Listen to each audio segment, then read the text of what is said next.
Bonjour à tous, bienvenue dans ce nouveau numéro de Signe d'actu, le retour sur l'actualité en Nouvelle-Aquitaine.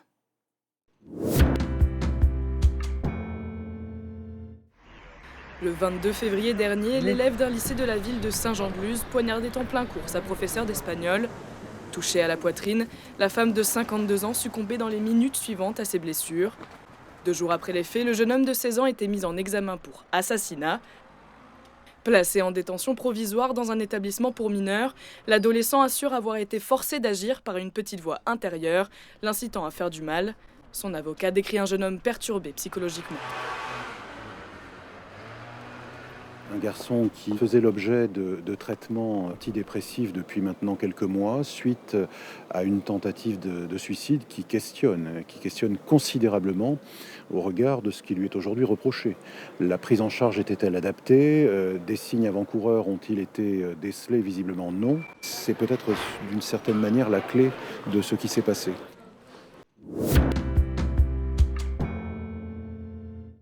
C'est le genre d'anniversaire que l'on aimerait éviter.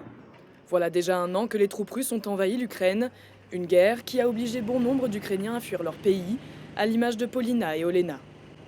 Arrivées avec les premiers réfugiés, les femmes de 18 et 20 ans travaillent aujourd'hui à plein temps dans ce restaurant de la Creuse. Une intégration salvatrice, mais surtout heureuse. J'aime beaucoup ce travail.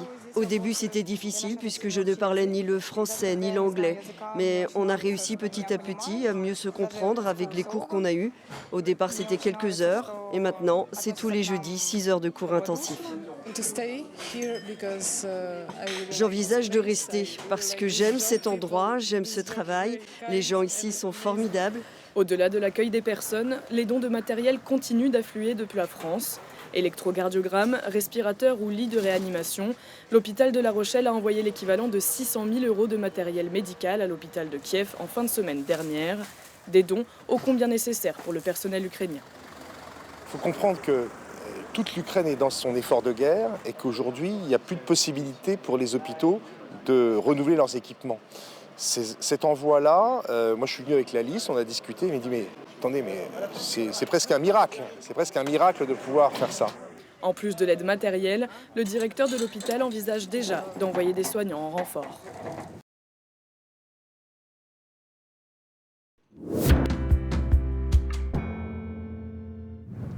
Un large bassin transformé en petite mare. Censé être l'un des plans d'eau les plus étendus de l'agglomération de Limoges, cette réserve est aujourd'hui à la moitié de sa capacité totale. Conséquence directe de faibles précipitations et de températures trop douces, l'agglomération devrait bientôt prélever l'eau de la Vienne pour soulager ses retenues. Il y a un enjeu de sobriété, d'ores et déjà. C'est-à-dire que la sobriété, laquelle on appelle durant l'été, même on voit bien qu'avec le changement climatique, il faut qu'elle soit permanente. Une sécheresse hivernale qui devrait se répéter à l'avenir. En effet, pour ce climatologue, il est encore difficile de sensibiliser la population à ces enjeux, notamment en hiver. Les gens ont du mal à prendre conscience de la sécheresse. C'est tellement facile aussi de tourner le robinet. Tant que l'eau coule, ça va. Ceux qui commencent à prendre conscience, ce sont dans les communes où cet été, ou l'été dernier, ou il y a 2 ou 3 ans, ils ont été alimentés par camions-citernes. Prévu à l'origine en janvier, le plan d'eau du gouvernement, adapté à cette urgence climatique, sera dévoilé en mars.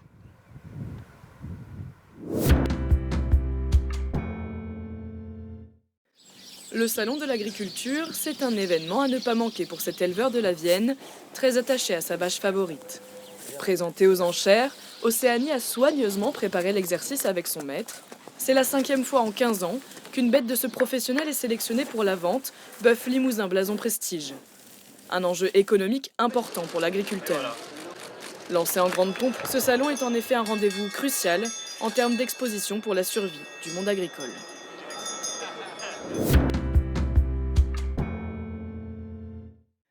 C'est le genre de témoignage que l'on entend rarement. En visite dans son unité bordelaise, le grand patron du RAID nous a accordé un témoignage. Il raconte la vie de ces hommes.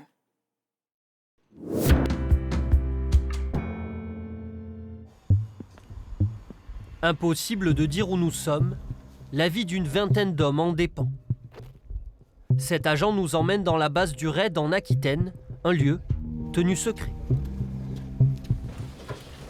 Nous y rencontrons un homme dont la parole est rare, le patron du raid, Jean-Baptiste Dulion. La spécialité de ces policiers d'élite, gérer des situations sous haute tension. Donc c'est jamais anodin, il y a toujours une part de risque qui est très importante. Donc il peut se matérialiser soit par une présence d'armes à feu, soit effectivement par une situation très dangereuse en hauteur. Donc les opérateurs du raid sont formés pour appréhender au mieux ce type de situation, en particulier sur les cas les crises, comme on les appelle, donc forcenés, prise d'otages. Notre objectif, ça va être de négocier à tout prix, puisque une bonne intervention est une intervention qui permet de préserver la vie humaine, bien sûr des otages, mais aussi des auteurs. Ça, c'est notre priorité absolue et ça peut prendre un certain temps. On a vu les négociations durer des heures et des heures. Pour tenir, le raid recrute des agents aux capacités physiques et mentales supérieures. La semaine de sélection est assez dure. On leur demande une excellente condition physique et une capacité à résister au stress plus importante. Donc je cherche avant tout des policiers, des bons policiers, équilibrés, bien dans leur tête. Le terroriste n'est pas seulement, bien sûr, c'est ce qui est le plus connu en termes de médiatisation pour l'unité, mais l'unité sort énormément tout au long de l'année pour assister nos collègues sur beaucoup de procédures, notamment dans les stupéfiants aujourd'hui. Présents sur tout le territoire français, les hommes du raid interviennent là où le danger éclate, des vies hors normes, guidés par une devise, servir sans faillir.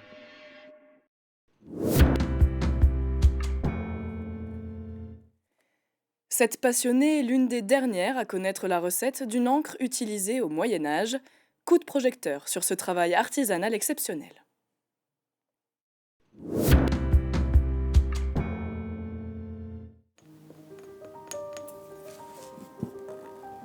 Voici l'ancêtre du stylo en Occident.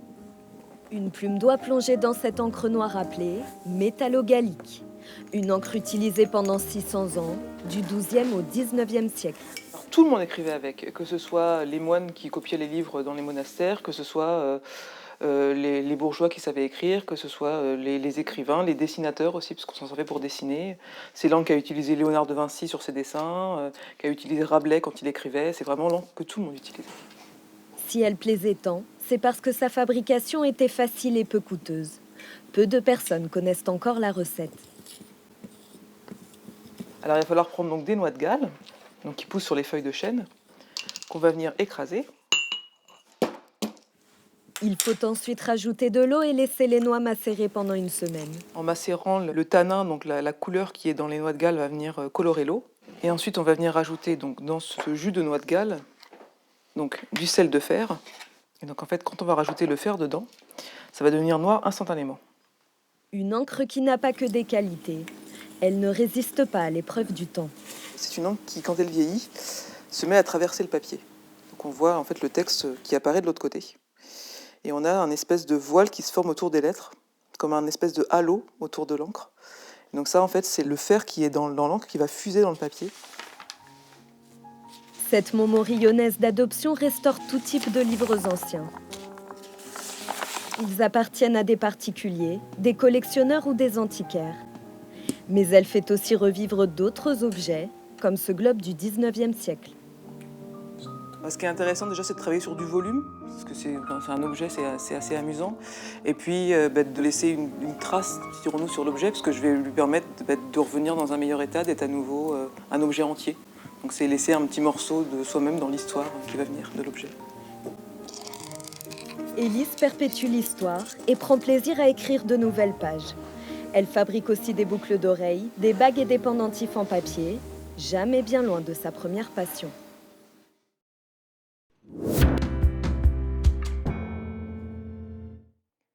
C'est la fin de ce numéro de Signes d'actu. Merci à vous de l'avoir suivi. À bientôt!